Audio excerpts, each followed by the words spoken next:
Hello, and a very warm welcome to Fireside Chats. My name is Magla Pillai, and today I'd like to introduce you to Sister Denise, who has been practicing Rajyoga Meditation for over 40 years. In this series, we look at a variety of subjects, and today's topic in particular is called the Power of Discrimination. Spirituality is a very deep subject and one that has bearing on the life that we lead today. We look at aspects such as what your relationship is with your own self and what your relationship is with God. In respect of God, do you enjoy a deep and meaningful relationship with Him or her, or is it just a relationship in name only? Sister Denise, thank you so much for joining us. Thank you. A very, very warm welcome. The power of discrimination. Please define that for us. Interestingly, the word discrimination is usually carrying a load, and people don't like the word discrimination because they think it means discrimination on the basis of color, creed, something like this. It implies racism. It implies racism, casteism, religious discrimination, ways in which, like, if you're discriminating, you're bad. However, that's actually quite a limited use of the term discrimination, because when it's a power, a yogic power, it's all about distinguishing between one thing and another thing and evaluating what is what. So, for example, the symbol that is given when a person wants to really understand about the power of discrimination is, can you tell the difference when you see two precious stones? One of them is a zirconia and one of them is a diamond. They look identical. Which one is which? So if you can tell the difference between two things that look almost the same, but one is fake and one is real, that's the power of discrimination. How is discrimination, or the power of discrimination, relevant within the realm of spirituality? It is because of the question of deception. If you can't tell someone who's being truthful to you and someone who's lying to you, you will be deceived. But if you can tell, then you won't be deceived. If you cannot tell, if you are not a good judge of character, you will be deceived.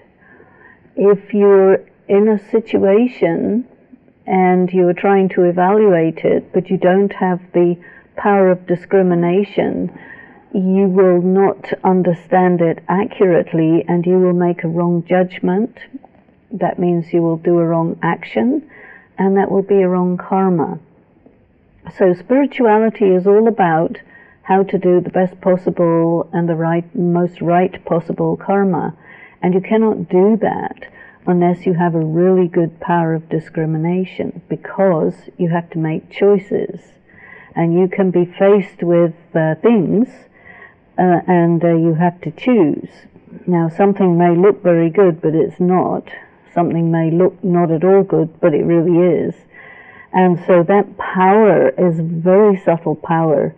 In a way, it's connected with your third eye, because you have to be able to see past appearances to the reality that lies behind the appearances. And all the time, this world is, in spiritual terms, very often defined as the world of illusion, the world of delusion, the world of things that look like one thing but they're really not. And it's all part of the culture of materialism. All that glitters is not gold, that kind of thing. So what you want to be able to distinguish is this real? Is this right? Is this valuable? Is this correct? Or am I deceiving myself? It's really all about that. So, Sister Denise, the word deception, that has a nasty feel about it. Why is it that the world has become such a two-sided place? Okay, and the image that comes to mind is of Janus. Roman god, Janus. Why is it that the world that we live in, has become such a place where deception has become the order of the day, or shall I say the disorder of the day? Well, I think it's connected with corruption, it's connected with materialism, it's connected with the weakness, the spiritual weakness that is there, and people are so subject to manipulation, to temptation, to terror. This fundamental, you can say, rightness or realness or integrity is in very short supply. So people have their price, and it's just so easy to deceive. And if you are somebody who is not internally honest, then one of the corollaries of that is that your power of discrimination is very fuzzy, and you can be deceived just as well as you can deceive others. So I think that in terms of spiritual practice, one of the aims you are having is to be true to yourself, to be real. And one of the consequences of that is that it becomes very difficult for people to deceive you, because you can see through the the veils that are thrown up, the illusions, the curtain of illusions that are thrown up. Within the subject of the power of discrimination, I think the impression that I get is you're talking about somebody who is able to see and somebody who is able to think. Yes. Did I understand you correctly? Okay, so as a spiritual person, did you reteach yourself how to think?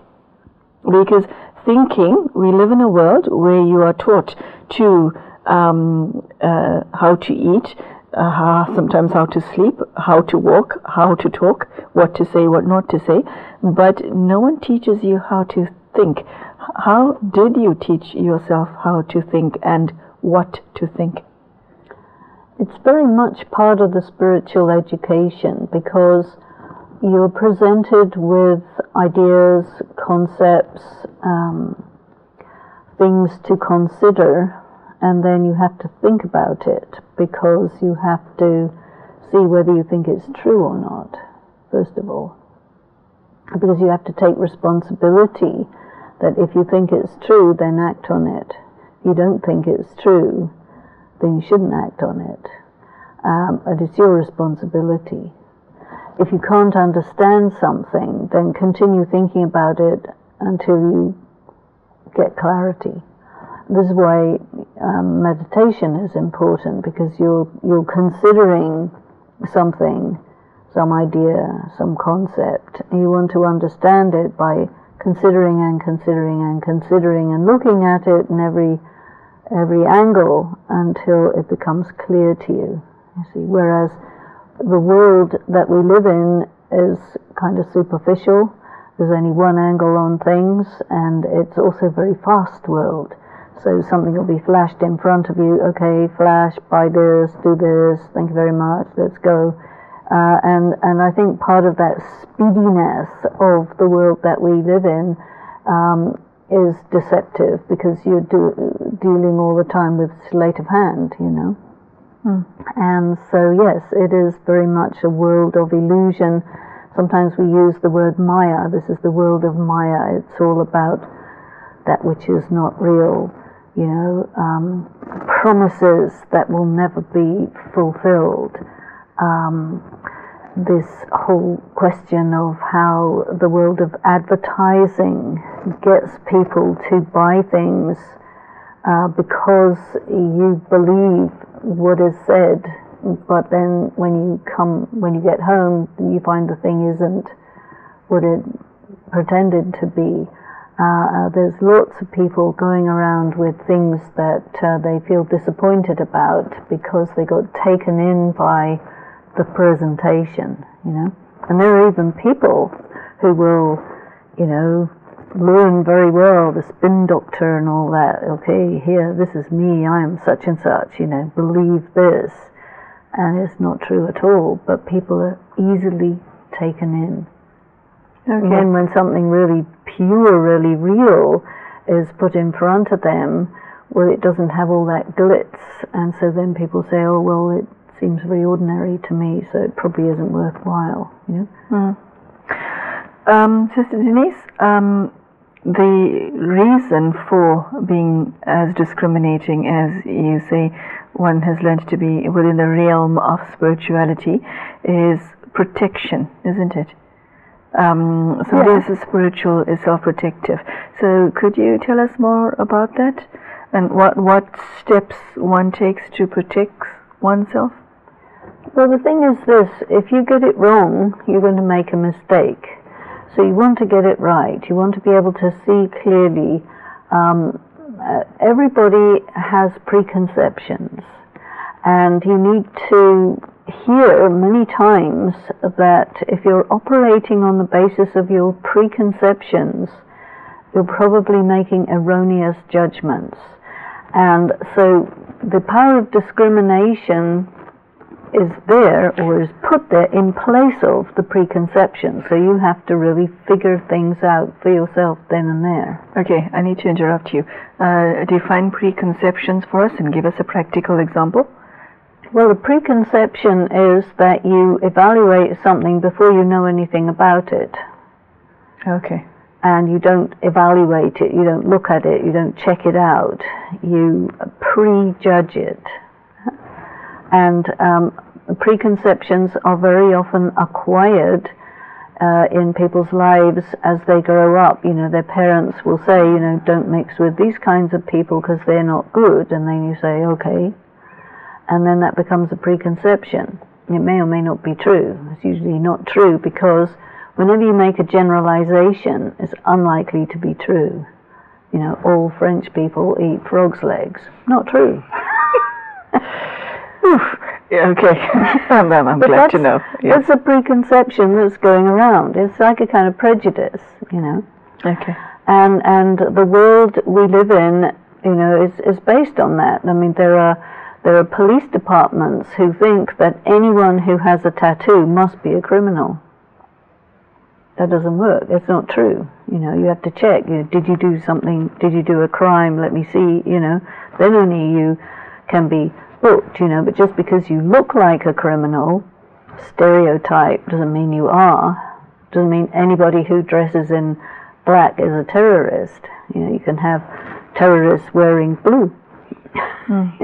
So these generalizations, these preconceptions, these prejudices are very much popular because it's hard work to figure things out for yourself. You don't have the power of discrimination. You don't want to bother to develop it, but you're going to make a lot of mistakes when you do that.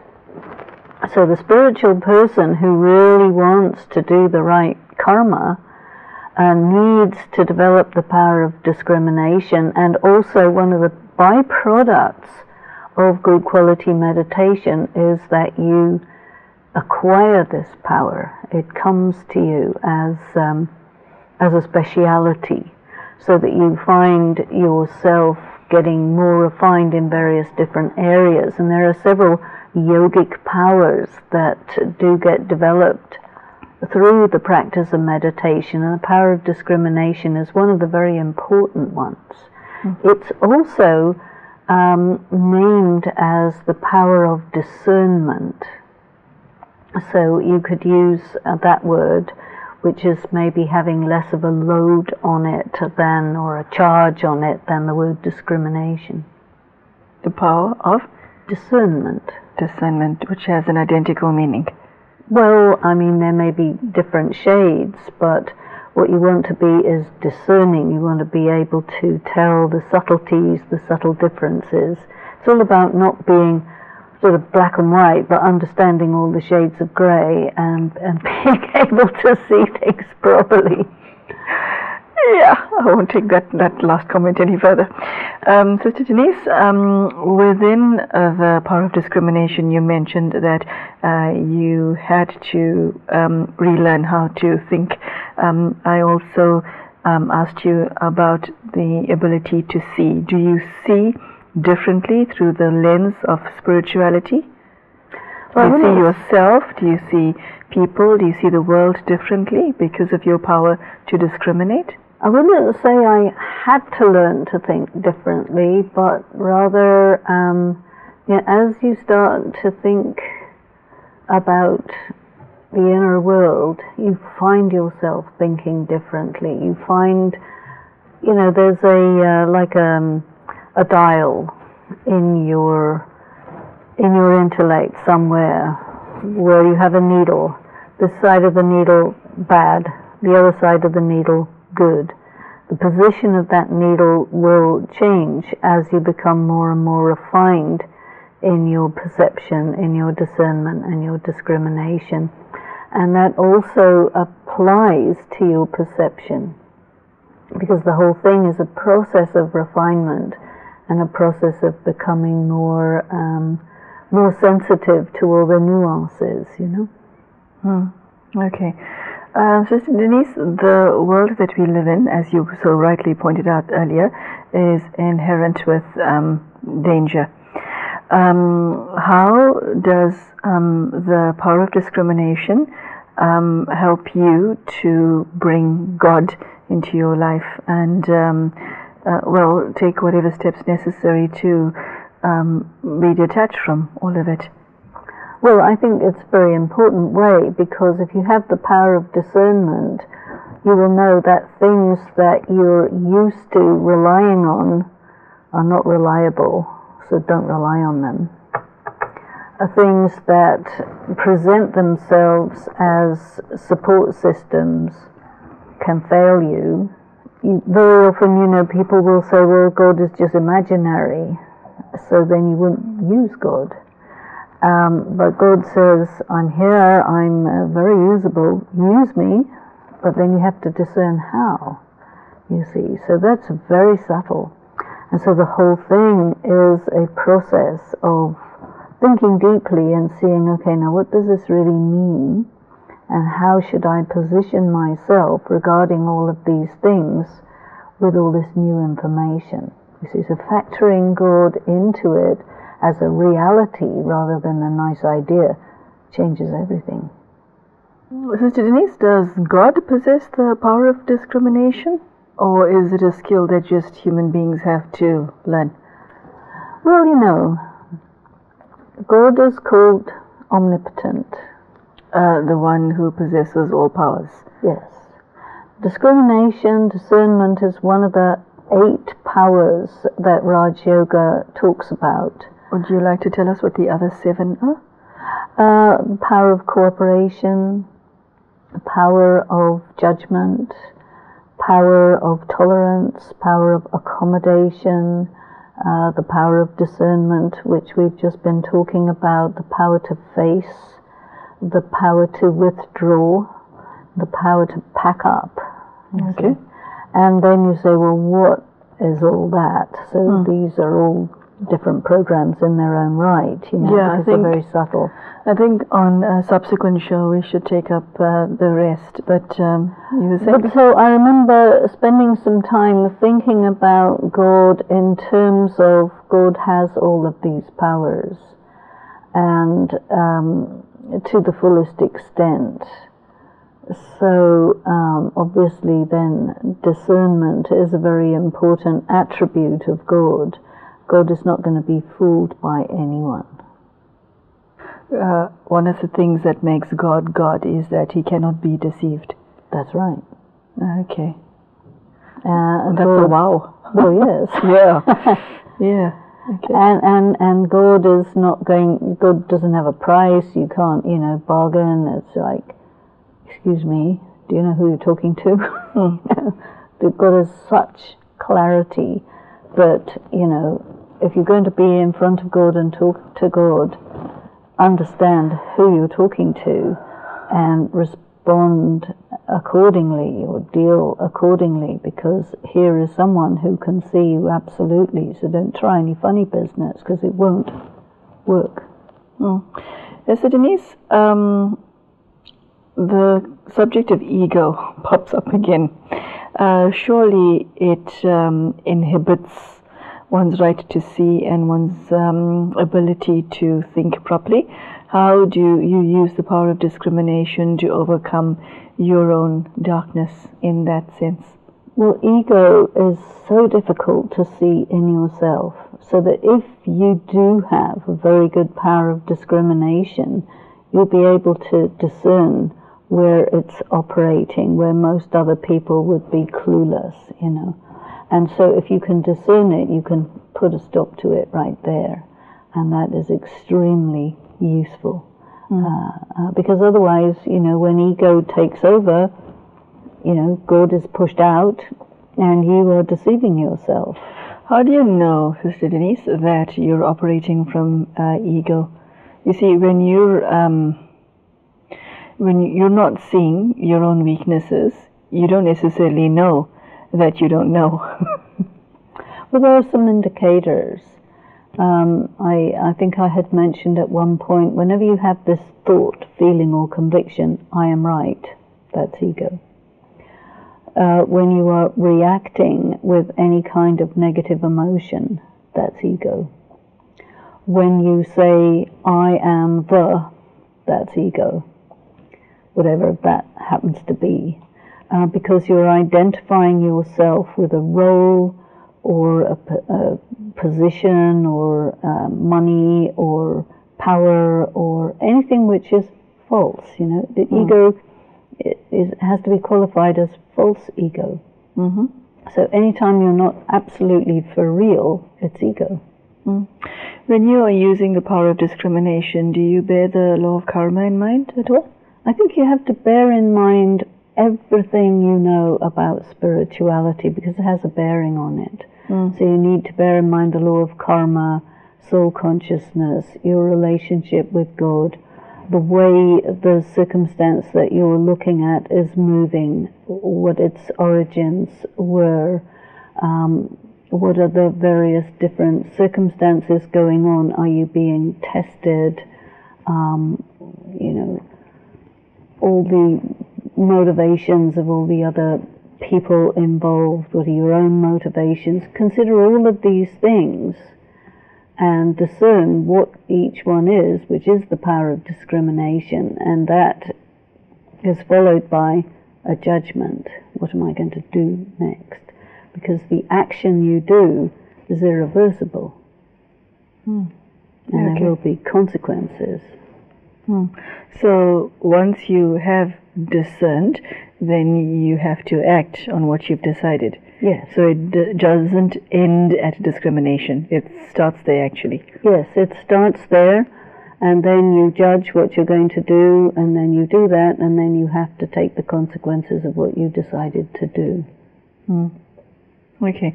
So Denise, you are obviously an intellectual. There are many people who practice spirituality who are not intellectuals, who are simple. Not stupid, but simple.